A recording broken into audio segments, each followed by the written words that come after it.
Welcome back to Wellness Wednesday. Thank you to our Wellness Wednesday sponsors, Epigenomics, No Shave, and Quicken Loans. Last week, Brian Threlkeld, Stage 1 colon cancer survivor and Fight CRC climb manager, recorded a message for y'all. Let's watch. Hey, greetings everybody. Thanks for joining us on Wellness Wednesday.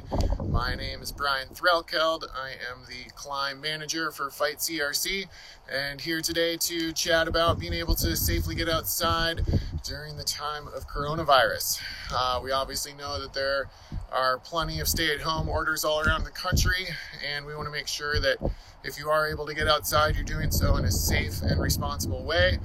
So make sure you're checking the latest CDC guidelines, checking your local town, county, state ordinances, maintaining your appropriate social distance on the trail, and just making sure you're doing the best job you can to keep yourself and others safe and healthy.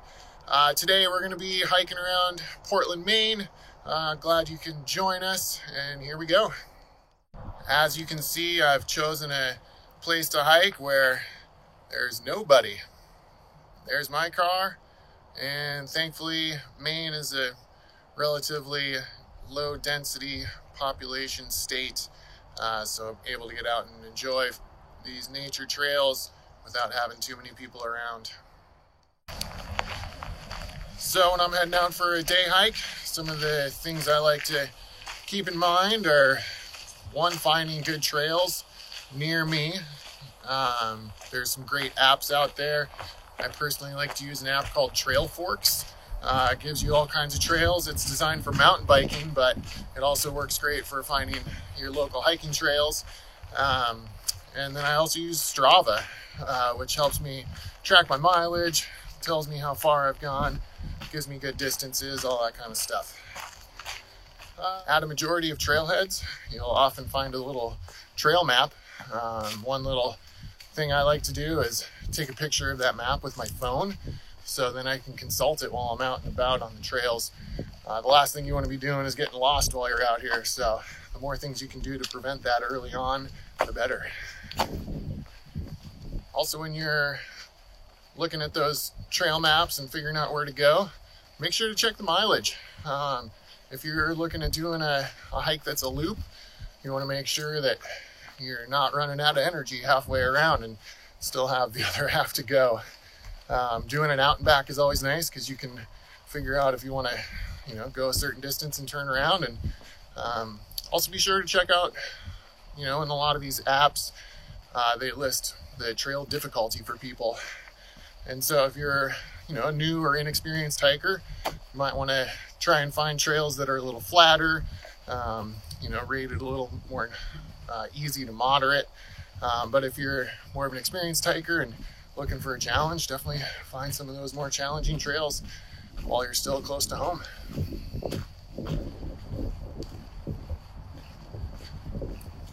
Another smart thing to do whenever you're heading out on the trails is to let people know where you're going. Leave your plan with somebody.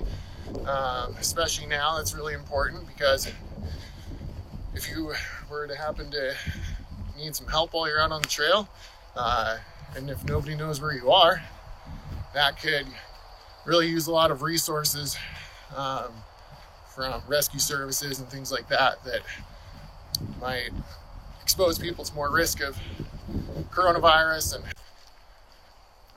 another thing to think about when you're out here is, of course, there's always beautiful sights to behold, cool plants, cool trees, cool views, maybe some cool animals while you're got your head up and your eyes open and your ears open. Also make sure to be looking down at your feet. There can certainly be a lot of rooty and rocky sections here in Maine and elsewhere, and one of the most common injuries while you're out hiking is a twisted ankle or broken ankle. So I'm just always making sure to keep my eyes down and still trying to enjoy where I am.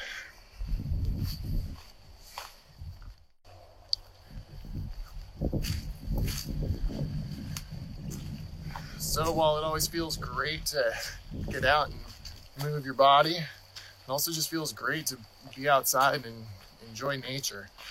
There are many proven health benefits to being outside and getting your body moving and breathing fresh air, increase those serotonin levels, and it certainly makes all the time that we're spending at home a little easier. When I'm packing for a day hike, even if it's just for an hour or so, I still like to bring the essentials of food, water, backpack, headlamp, some extra layers. Living on the coast of Maine here, it can get chilly, get windy, and I certainly like to be comfortable. Also some sunscreen, chapstick, sunglasses. You just kind of want to be prepared for anything.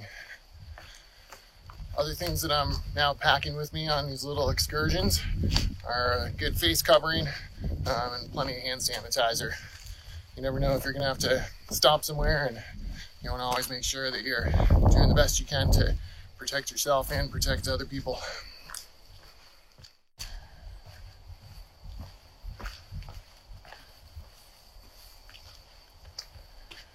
If you're interested in joining our Fight CRC community, we are going to be opening up registration for the 5th annual Climb for a Cure just in a week and a half on May 8th. Unfortunately, due to the current pandemic, we are having to postpone our in-person event out in Squaw Valley, but we're still creating exciting ways to get involved through our virtual event this year. You can join our community of survivors, caregivers, and advocates as we band together online and get everybody outside and share our experiences. And on August 15th this summer, we'll be all coming together virtually to take 1 million steps to represent the 1 million survivors of colorectal cancers here in the United States. It's going to be a great opportunity to stay fit, stay motivated, stay together, stay safe, and stay home this summer as we all navigate these uncertain times. If you're interested in learning more about the 5th annual Climb for a Cure, you can check out our website and check out the Climb page. That address is fightcrc.org/climb. And there should be a link below here. But you can sign up for our email newsletter, get info about the climb, and then remember, registration opens on May 8th, and we would love for you to join us. If anyone has questions about the climb this year, you can feel free to email me at Brian, B-R-I-A-N, at fightcrc.org, and I'll happily answer any questions you guys might have. This year, we are going to be doing complimentary registration for everybody getting involved in the virtual climb. We, of course, always encourage fundraising as we are a mission-driven organization, and every single dollar that we raise goes to help support our research and advocacy and our patient resources. So if you have the means and have the ability to do some fundraising for the event, that would be awesome. We obviously will supply the online platform for you and have all kinds of tips and tricks for fundraising online, and always here to help whenever we can. Thanks everybody for following along with me on a little hike today for Wellness Wednesday. Glad to see everybody on here. Hope everybody is staying home, staying healthy, and staying safe. And remember, if you do want to get outside and have any questions, feel free to reach out to me, and I'm happy to help. All right, be well, everybody. Thinking about you. Thank you all for joining us for Wellness Wednesday, and thank you, Brian, for the tips for getting outdoors. Join us next week for tips for getting good sleep. Thank you.